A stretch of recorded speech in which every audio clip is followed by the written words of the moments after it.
ನಮಸ್ಕಾರ ಕನ್ನಡಿಗರೇ, ಮೊದಲಿಗೆ ನಿಮಗೆಲ್ಲರಿಗೂ ನನ್ನ ಯೂಟ್ಯೂಬ್ ಚಾನಲ್ಗೆ ಸ್ವಾಗತ ಸುಸ್ವಾಗತ.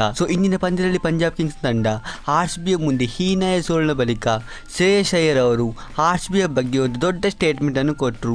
ಹೌದು ಫ್ರೆಂಡ್ಸ್, ಈ ಪಂದ್ಯದಲ್ಲಿ ನಮ್ಮ ವಿರಾಟ್ ಕೊಹ್ಲಿ ಮತ್ತು ದೇವದತ್ ಪಡಿಕ್ಕಲ್ ಅವರು ತುಂಬಾನೇ ಉತ್ತಮವಾಗಿ ಬ್ಯಾಟಿಂಗ್ ಆಡಿ 158 ರನ್ಸ್ಗಳ ಟಾರ್ಗೆಟ್ ಅನ್ನು ಈಸಿಯಾಗಿ ಚೇಸ್ ಮಾಡಿ ಬಿಟ್ರು. ಮತ್ತೆ ಈ ಟಾರ್ಗೆಟ್ ಚೇಸ್ ಆದ ಮೇಲೆ ಪೋಸ್ಟ್ ಮ್ಯಾಚ್ ಇಂಟರ್ವ್ಯೂ ಅಲ್ಲಿ ಶ್ರೇಯಸ್ ಅಯ್ಯರ್ ಅವರು ಈ ತರಹದ ಸ್ಟೇಟ್ಮೆಂಟ್ ಅನ್ನು ಕೊಟ್ಟರು. ಆರ್‌ಸಿಬಿಯ ಪರವಾಗಿ ವಿರಾಟ್ ಕೊಹ್ಲಿ ಮತ್ತು ದೇವದತ್ ಪಡಿಕ್ಕಲ್ ಅವರು ತುಂಬಾನೇ ಉತ್ತಮವಾಗಿ ಬ್ಯಾಟಿಂಗ್ ಆಡಿದ್ದಾರೆ. ವಿರಾಟ್ ಕೊಹ್ಲಿ ಅವರು ಯಾವಾಗಲೂ ಚೇಸ್ ಮಾಡೋದ್ರಲ್ಲಿ ಎತ್ತಿದ ಕೈ. ಅವರು ಇದನ್ನು ಬ್ಯಾಕ್ ಟು ಬ್ಯಾಕ್ ಪ್ರೂವ್ ಮಾಡ್ತಾ ಇದ್ದಾರೆ.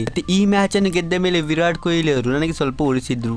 ಯಾಕಂದ್ರೆ ಲಾಸ್ಟ್ ಟೈಮ್ ನಾನು ಬೆಂಗಳೂರಲ್ಲಿ ಆರ್‌ಸಿಬಿಗೆ ಸ್ವಲ್ಪ ಟ್ರೋಲ್ ಅನ್ನು ಮಾಡಿದ್ದೆ. ಇದನ್ನು ಇಲ್ಲಿ ವಿರಾಟ್ ಕೊಹ್ಲಿ ಅವರು ಬಡ್ಡಿ ಸಮೇತ ಉತ್ತರವನ್ನು ಕೊಟ್ಟರು. ಈ ಪಂದ್ಯದಲ್ಲಿ ಹೀನಾಯ ಸೋಲಿನ ಬಳಿಕ ಶ್ರೇಯಸ್ ಅಯ್ಯರ್ ಅವರು ಈ ಮಾತನ್ನು ಕೇಳಿ ನೀವೇನು ಹೇಳುತ್ತೀರಾ ಅಂತ ನನಗೆ ಇಲ್ಲಿ ಕಮೆಂಟ್ ಬಾಕ್ಸಲ್ಲಿ ಕಮೆಂಟ್ ಮಾಡಿ ತಿಳಿಸಿ. ಹಾಗೆಯೇ ನೀವೇನಾದರೂ ನನ್ನ ಯೂಟ್ಯೂಬ್ ಚಾನಲ್ಗೆ ಹೊಸಬರಾಗಿದ್ದರೆ ನೀವು ಬೇಗನೆ ನನ್ನ ಯೂಟ್ಯೂಬ್ ಚಾನಲ್ ಸಬ್ಸ್ಕ್ರೈಬ್ ಮಾಡಿ, ಈ ವಿಡಿಯೋವನ್ನು ಕೂಡ ಲೈಕ್ ಮಾಡಿ. ನಾವು ಸಿಗೋಣ ಹೀಗಿನ ಮುಂದಿನ ಇಂಟ್ರೆಸ್ಟಿಂಗ್ ವಿಡಿಯೋದಲ್ಲಿ. ಅಷ್ಟರವರೆಗೆ ಬಾಯ್ ಬಾಯ್.